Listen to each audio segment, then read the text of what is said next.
En el verano de 1942, los planes japoneses para construir una red defensiva de territorios ocupados alrededor de Japón aún no se habían completado.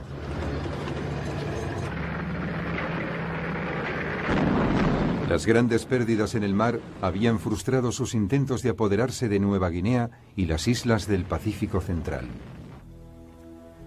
Los estrategas japoneses aparecieron entonces con un nuevo plan. Si no lo podían hacer por mar, lo harían por tierra.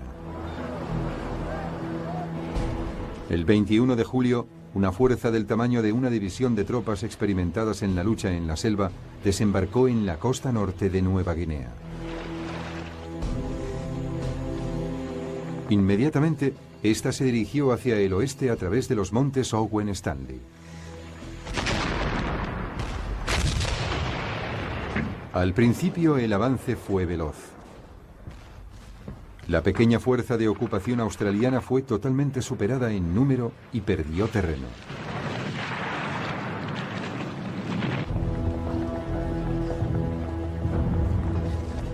En unas pocas semanas, los japoneses habían tomado el paso principal.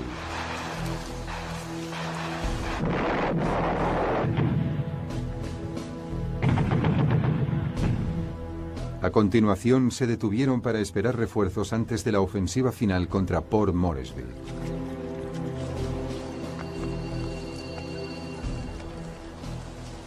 También los australianos reclutaron entonces nuevas fuerzas.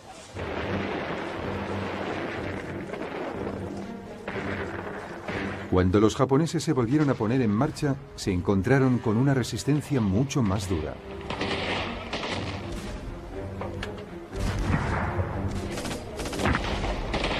Por primera vez, las tropas japonesas se enfrentaban a hombres que estaban a su altura en cuanto a entrenamiento, experiencia y estado de ánimo.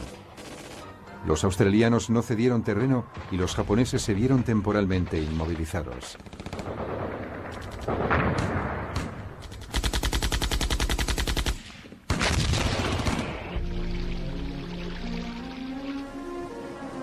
Pero las condiciones en la jungla montañosa eran atroces. La lluvia tropical no cesaba.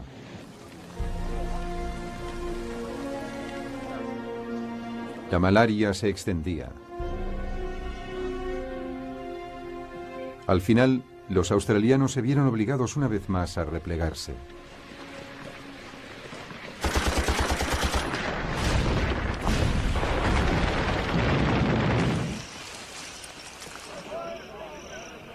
Después de 2 meses de lucha denodada, los japoneses estaban a unos 50 kilómetros de Port Moresby.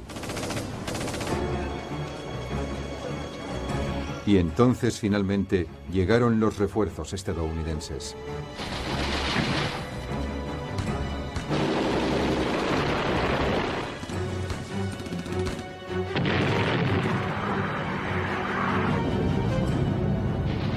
Durante los meses de septiembre y octubre, los japoneses se vieron obligados a replegarse.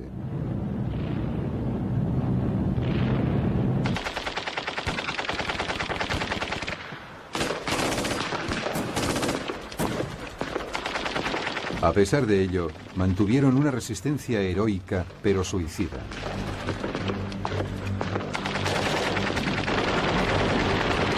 Muchos decidieron morir luchando en vez de rendirse.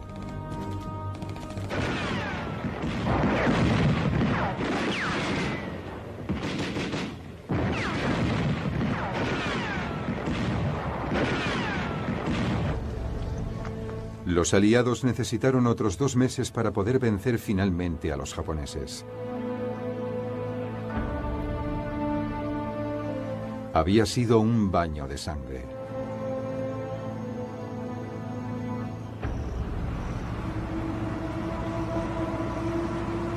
$15.000 soldados japoneses habían participado en la operación. Solo 3.000 pudieron escapar.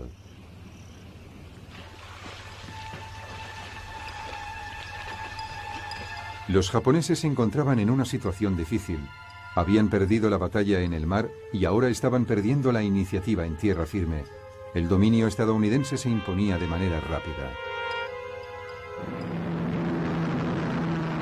Solo quedaba una alternativa, el poder aéreo.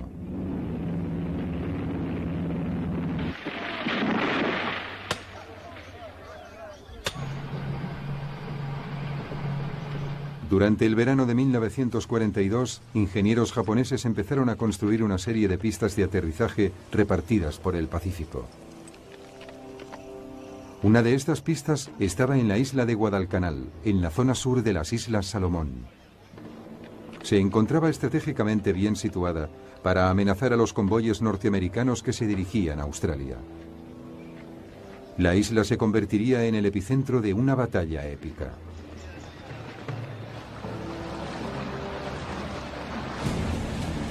En julio de 1942, una fuerza anfibia de marines norteamericanos invadió la isla. Desembarcó sin encontrar resistencia.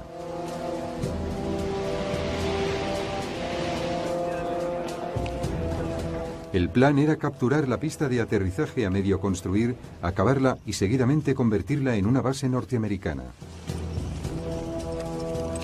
Pero los japoneses no se dejarían desalojar tan fácilmente. Aquella noche enviaron una fuerza naval para atacar a la flota norteamericana que estaba apoyando a los marines.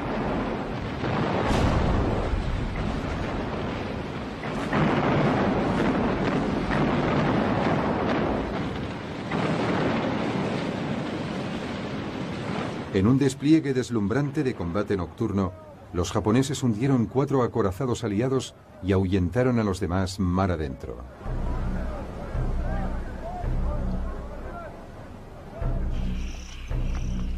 Los marines se quedaron sin suministros y sin una gran parte de su equipamiento. Se atrincheraron alrededor de la pista de aterrizaje. Durante las semanas siguientes, a pesar del bombardeo constante y sin una gran parte de su equipamiento, prosiguieron la tarea de ocupar la pista de aterrizaje.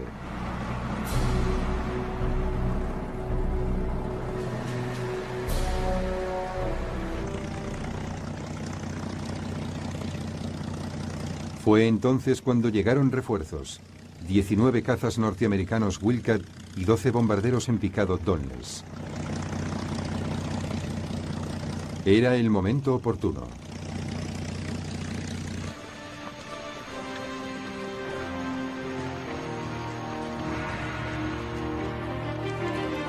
Al día siguiente, tropas japonesas que acababan de llegar lanzaron una serie de ataques suicidas sobre la pista de aterrizaje.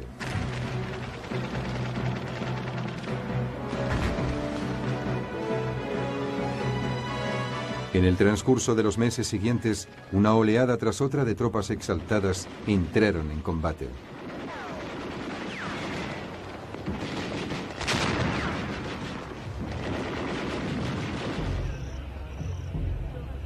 En el invierno de 1942, los japoneses y las fuerzas estadounidenses habían luchado entre sí hasta alcanzar un punto muerto.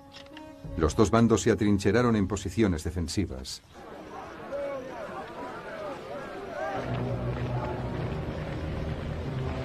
Así las cosas, en diciembre, los exhaustos marines fueron reemplazados por nuevas tropas.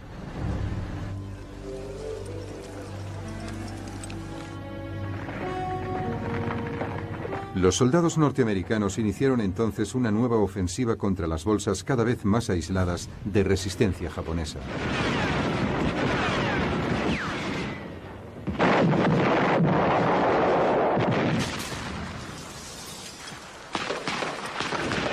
A principios de febrero de 1943, los norteamericanos finalmente habían conseguido el control de Guadalcanal.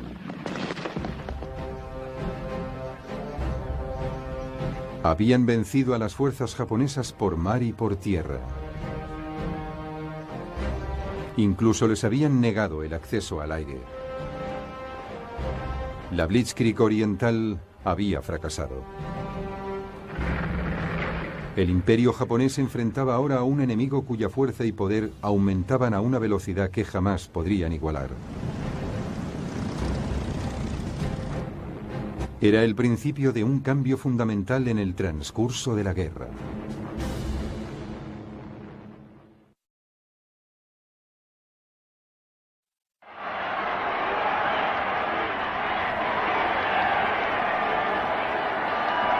Mientras Hitler avanzaba triunfalmente a través de Europa occidental, A principios del verano de 1940, el dictador italiano Benito Mussolini soñaba con una campaña similar más hacia el sur. Chiama il sangue, principi che sorgono e che nascono e i principi che declinano. La vittoria è per noi, per i primi. Su sueño era construir un nuevo imperio romano. Pretendía expandir su territorio no solo a lo largo de la costa norte del Mediterráneo, sino también hacia el sur, por el norte de África. Así convertiría el Mediterráneo en el Mare Nostrum, nuestro mar. Pero tal sueño resultaría ser un desastre. A su debido tiempo conduciría a la muerte de Mussolini y acabaría involucrando con consecuencias funestas a su aliado alemán.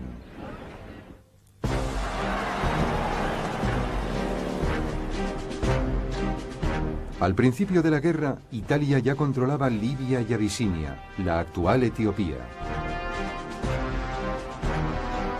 Mussolini calculó que si conseguía hacerse con el poder en Egipto y Sudán, en aquel momento bajo control británico, podría crear una enorme franja de territorio dominada por Italia.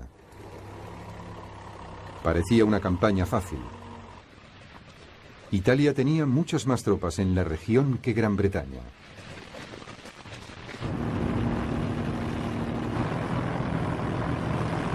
En septiembre de 1940, los italianos invadieron Egipto y capturaron la pequeña ciudad costera de Sidi Barrani.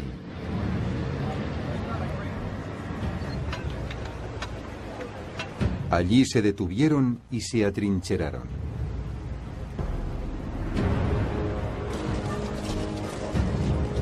Gran Bretaña reunió a su ejército para un contraataque. El 6 de diciembre de 1940 las fuerzas británicas penetraron a través del desierto.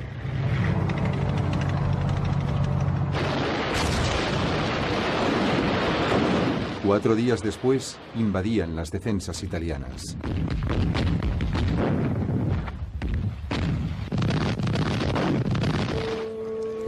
Casi 40.000 italianos fueron hechos prisioneros.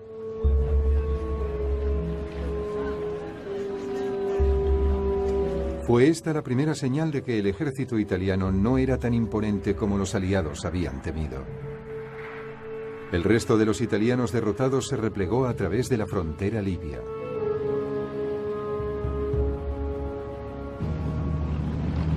Los británicos salieron tras ellos pisándoles los talones.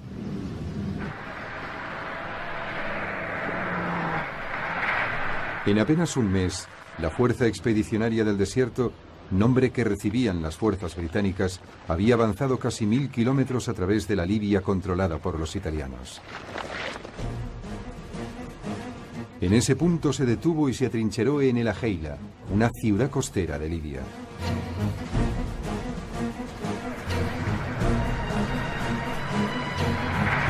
Casi la mitad del imperio libio italiano había sido ocupado. Más de 100.000 soldados italianos habían sido hechos prisioneros.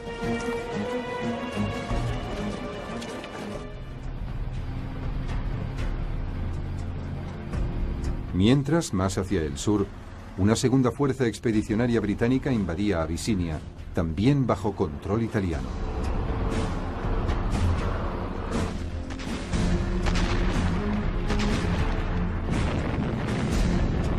La lucha prosiguió durante casi 12 meses. El accidentado terreno dificultaba las comunicaciones y el transporte. Pero al final, los italianos se vieron obligados a rendirse.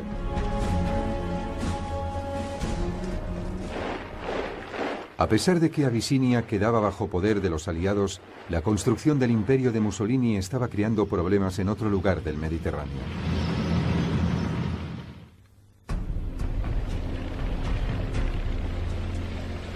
Dos años antes, Mussolini había ocupado Albania, siguiendo su plan de crear un nuevo imperio romano.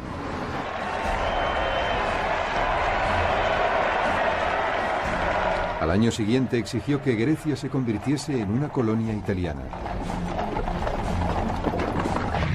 Cuando los griegos se negaron, Italia invadió el país.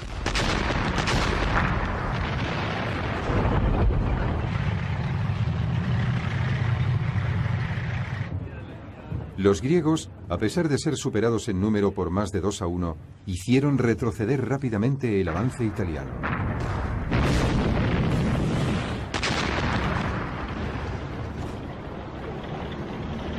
A principios de marzo de 1941, los italianos fueron expulsados no solo de Grecia, sino también de una buena parte de la vecina Albania.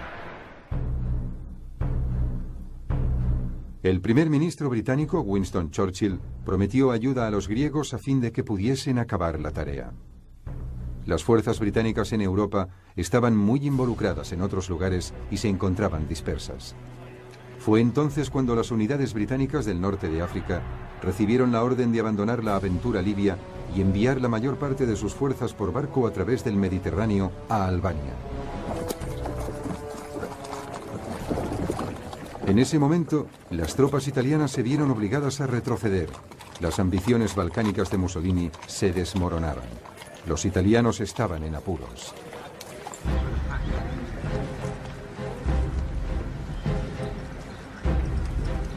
Esta situación planteaba un problema a Hitler.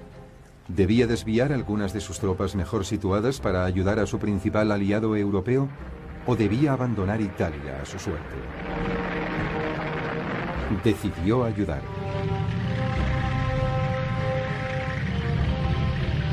En abril de 1941, fuerzas móviles alemanas recorrieron rápidamente Yugoslavia y penetraron en Grecia.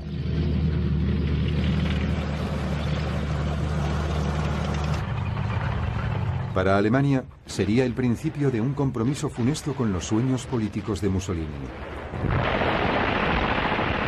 Al principio todo iba bien.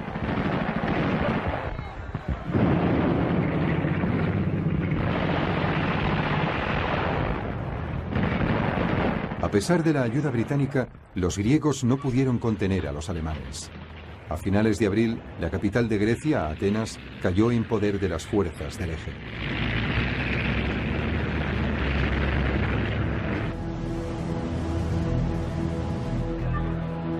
$30.000 hombres fueron evacuados a la isla de Creta, que se hallaba bajo control británico.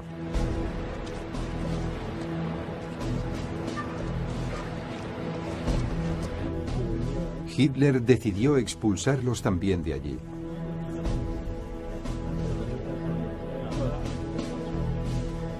A sus órdenes tenía 22.000 paracaidistas y tropas aerotransportadas por planeadores, secundados por 150 bombarderos en picado Stuka. Los desembarcos empezaron a finales de mayo.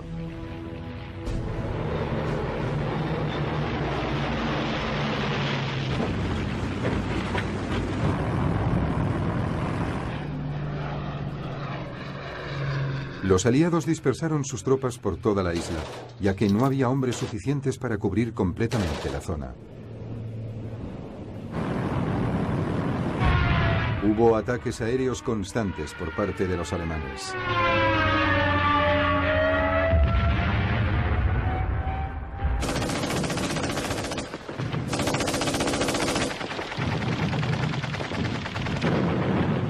Pronto, los alemanes establecieron una cabeza de puente y empezaron a presionar a las tropas aliadas que se vieron obligadas a retroceder a través de la isla hacia el sur.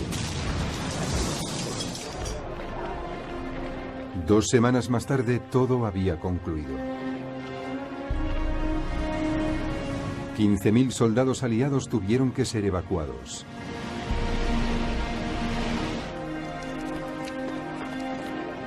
Otros 18.000 fueron hechos prisioneros.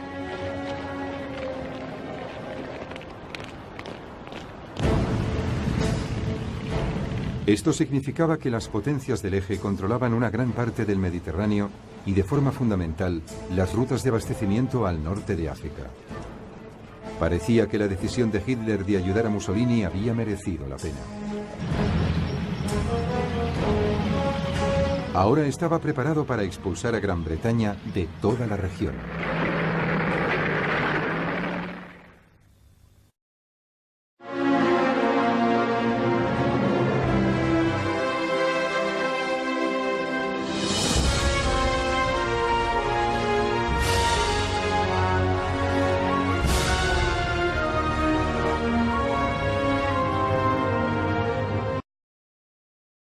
pocas semanas, los japoneses habían tomado el paso principal.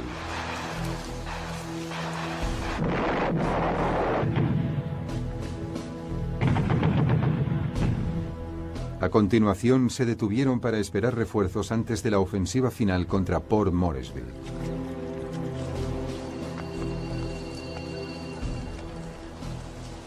También los australianos reclutaron entonces nuevas fuerzas.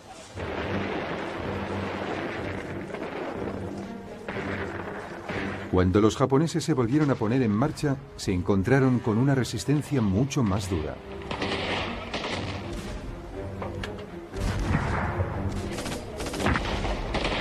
Por primera vez, las tropas japonesas se enfrentaban a hombres que estaban a su altura en cuanto a entrenamiento, experiencia y estado de ánimo.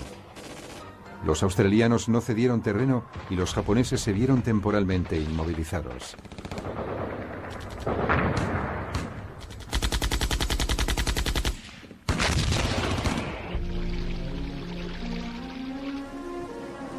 Pero las condiciones en la jungla montañosa eran atroces.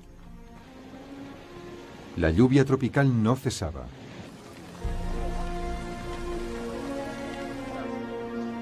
La malaria se extendía. Al final, los australianos se vieron obligados una vez más a replegarse.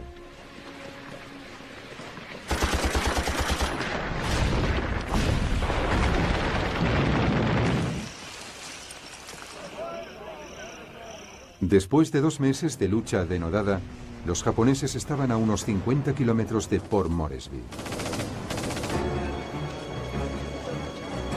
Y entonces finalmente llegaron los refuerzos estadounidenses.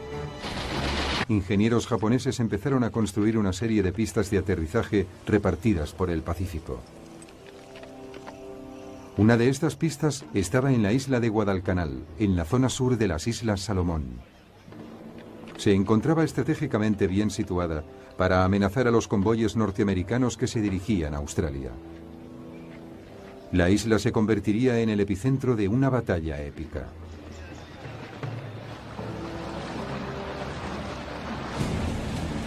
En julio de 1942, una fuerza anfibia de marines norteamericanos invadió la isla.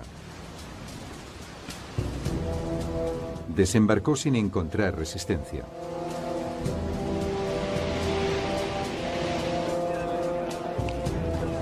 El plan era capturar la pista de aterrizaje a medio construir, acabarla y seguidamente convertirla en una base norteamericana. Pero los japoneses no se dejarían desalojar tan fácilmente. Aquella noche enviaron una fuerza naval para atacar a la flota norteamericana que estaba apoyando a los marines.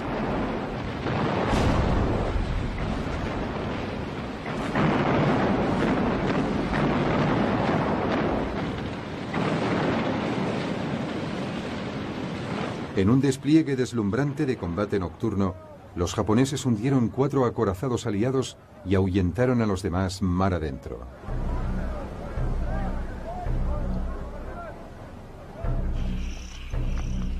Los marines se quedaron sin suministros y sin una gran parte de su equipamiento. Se atrincheraron alrededor de la pista de aterrizaje. Durante las semanas siguientes, a pesar del bombardeo constante y sin una gran parte de su equipamiento, prosiguieron la tarea de ocupar la pista de aterrizaje.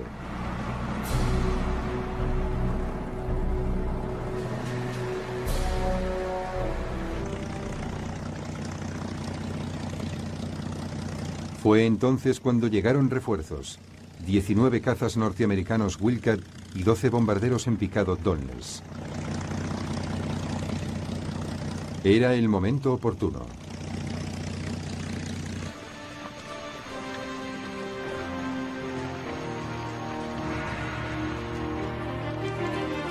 Al día siguiente, tropas japonesas que acababan de llegar lanzaron una serie de ataques suicidas sobre la pista de aterrizaje.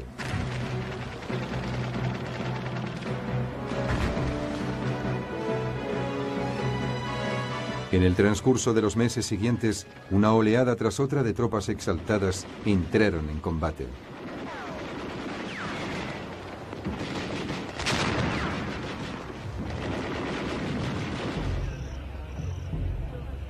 En el invierno de 1942, los japoneses y las fuerzas estadounidenses habían luchado entre sí hasta alcanzar un punto muerto.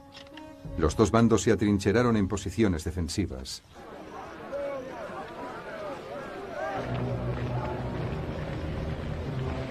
Así las cosas, en diciembre, los exhaustos marines fueron reemplazados por nuevas tropas.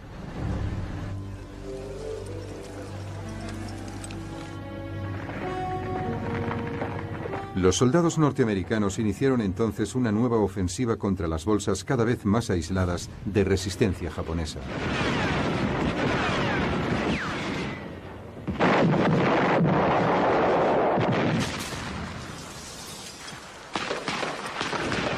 A principios de febrero de 1900,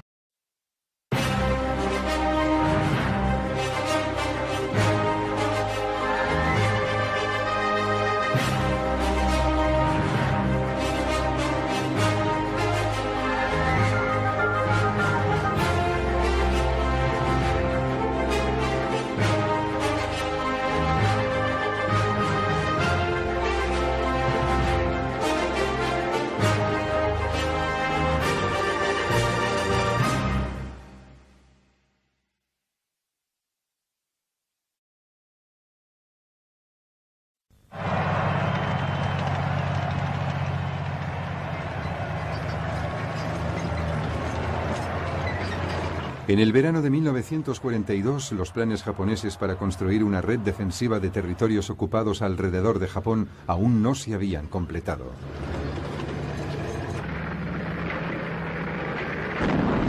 Las grandes pérdidas en el mar habían frustrado sus intentos de apoderarse de Nueva Guinea y las islas del Pacífico Central. Los estrategas japoneses aparecieron entonces con un nuevo plan. Si no lo podían hacer por mar, lo harían por tierra. El 21 de julio, una fuerza del tamaño de una división de tropas experimentadas en la lucha en la selva desembarcó en la costa norte de Nueva Guinea. Inmediatamente, esta se dirigió hacia el oeste a través de los montes Owen Stanley. Al principio el avance fue veloz. La pequeña fuerza de ocupación australiana fue totalmente superada en número y perdió terreno.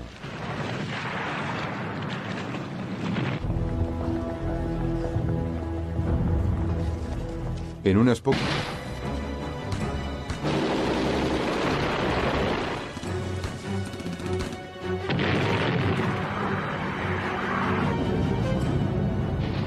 Durante los meses de septiembre y octubre, los japoneses se vieron obligados a replegarse.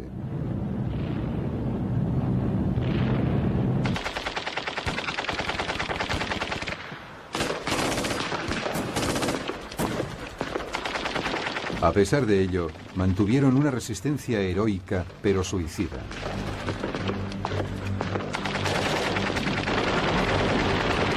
Muchos decidieron morir luchando en vez de rendirse.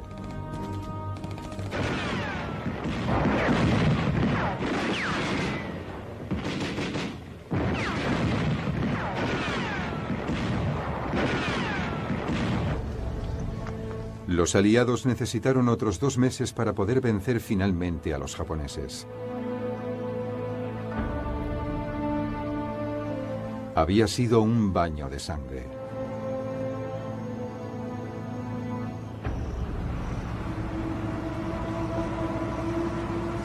$15.000 soldados japoneses habían participado en la operación. Solo 3.000 pudieron escapar.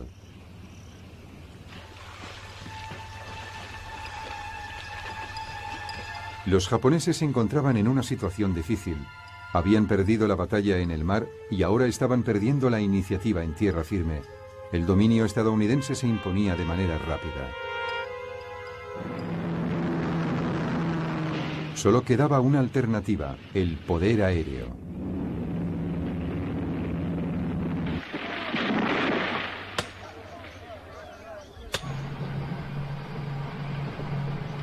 Durante el verano de 1942,